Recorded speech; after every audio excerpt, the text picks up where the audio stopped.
So I watched Marvel's Spider-Man, and it's not that bad. No, it's not the greatest show of all time, but it can at least hold its own for what it stands for.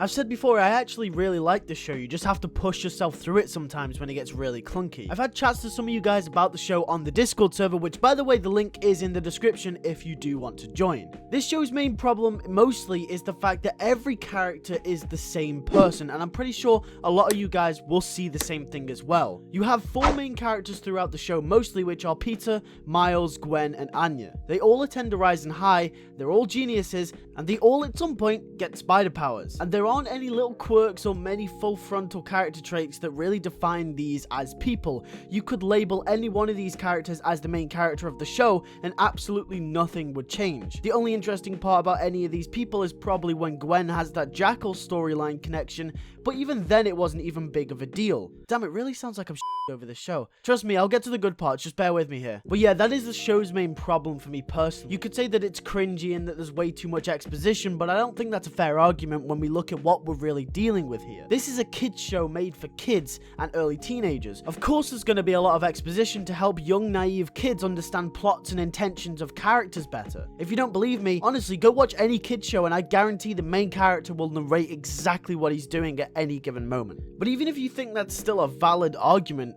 it also kind of works because it's Spider-Man. Spider-Man is known for his exposition pieces of narration at the start or end of any comic or in any show or in any of the movies. In fact, generally everyone's favorite Spider-Man movie, Into the Spider-Verse, is full to the brim of exposition, but no one calls it out on it because it's an almost flawless movie. My point is, this is a kids show, so you should watch it like it's a kid's show. No, it's not Spectacular Spider-Man or MTV Spider-Man because those shows were designed specifically for edgy teenagers, and you could even argue that the MTV Spider-Man was designed for adults too.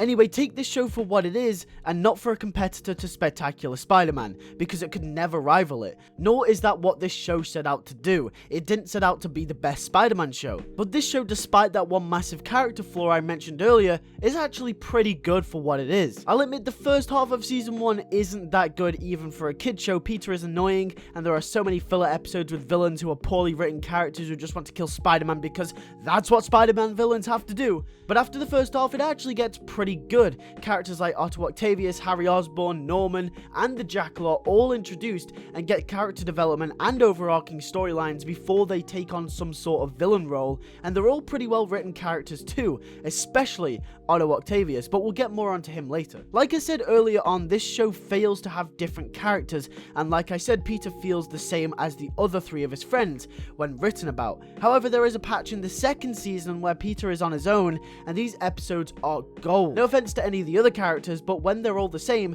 it gets tiring hearing them all speak science-y between themselves while you just have to go along with it. They all sound like the same person, so when we get one of them on their own, it's just easier to follow because all the other characters then bounce off his intelligence and personality, creating variety. The arc I'm specifically referring to is the Superior Spider-Man arc, in which it's just mainly Doc Ock being Spider-Man and Peter trying to find a way to get back to his body. Now, there are 2 parts of this arc that I really like, which is the Peter Parker being on his own bit of the arc and how Miles interacts with Doc Ock. And the reason I like this is because Miles is interacting with someone that doesn't act like him, and Peter is on his own trying to find a way to get back to his own body. And like I did say, what I really like about this is that most of Miles' interactions are with Peter Ock, which is obviously Doc Ock in Peter's body. Now, while Doc Ock is also really smart and babbly like Peter and Miles are, Ock is just pretentious and is an asshole, and it's cool to see how the newly formed Peter Parker bounces off Miles. And as the audience, we know that Doc Ock is in Peter's body, so we're actively rooting for Miles to solve the puzzle,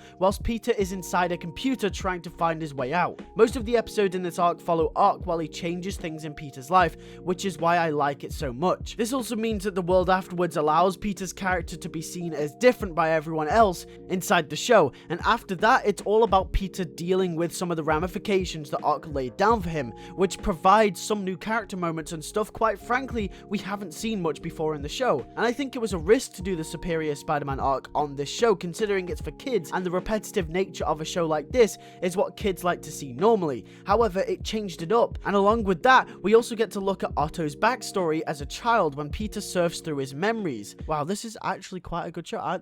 It can't be. Ock's character in season 1 was already written quite well, they just improved him here. I really enjoyed this arc and how it utilized all of its characters despite them almost being exactly the same person. Also, another thing I really liked about the show is how they weren't afraid to take risks, like I mentioned with Superior Spider-Man. I especially like this for the Jackal arc in season 1. Jackal isn't normally a villain that you'll see being used in TV shows or movies of Spider-Man. It's always your Venoms, your Green Goblins, your Doc Ocks, etc.